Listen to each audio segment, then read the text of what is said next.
Spider-Man Far From Home, the first post-Endgame and Civil War, not necessarily in that order, MCU film. I kind of had to sleep on this one because I saw it yesterday, and I'm doing the review now. Honestly, it was okay.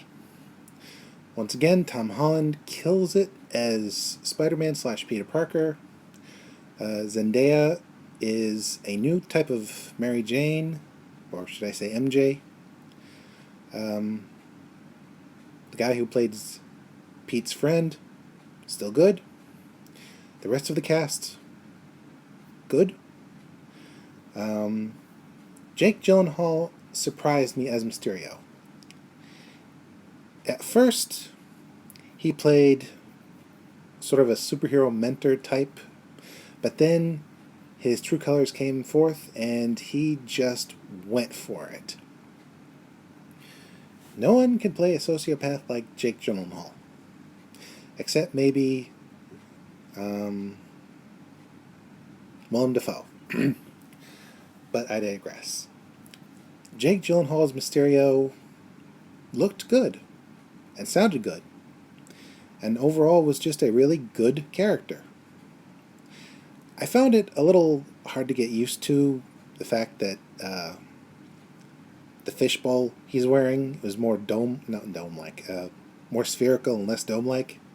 But there is a callback to the original dome-like helmet for Mysterio in the movie. No spoilers, but bottom line, we get a few nods here and there to classic looks for superheroes and supervillains. This movie's kind of a slow burn. It's a lot of people sitting around talking, but it's mainly character development. Although I think maybe they could have cut 20, 30 minutes out and it would have still been pretty decent character development wise. The action, when there is action, is great. I mean, when Mysterio's true colors come forth, the master of illusion that we all know him as really shines through.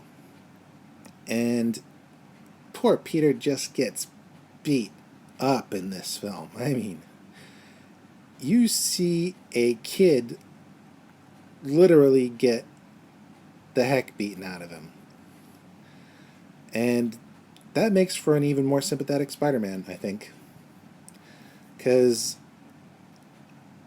Tom Holland really knows how to show Spidey's vulnerable side without making the character seem weak,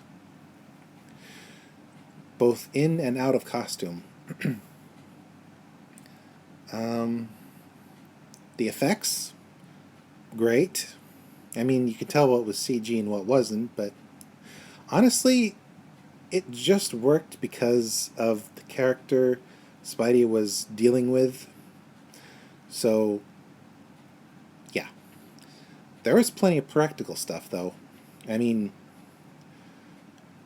it wouldn't be a proper Spidey film without some practical stuff.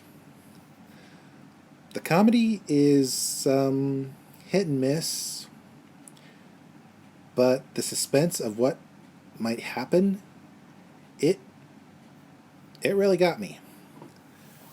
But if all of that doesn't grab your attention, this should.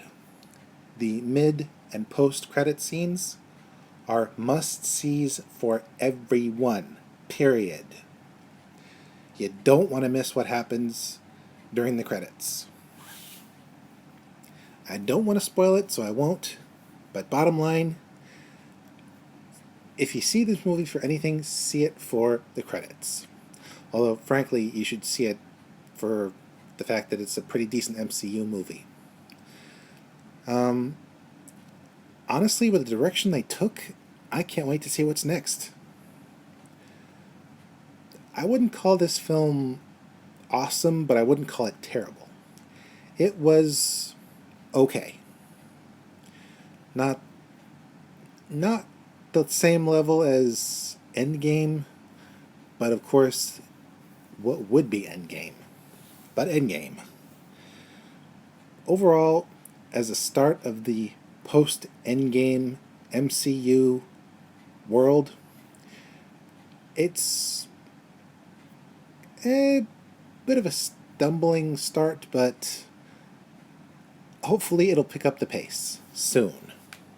This is Mr. J signing out. I'm reminding you, never trust Quentin Beck. Period.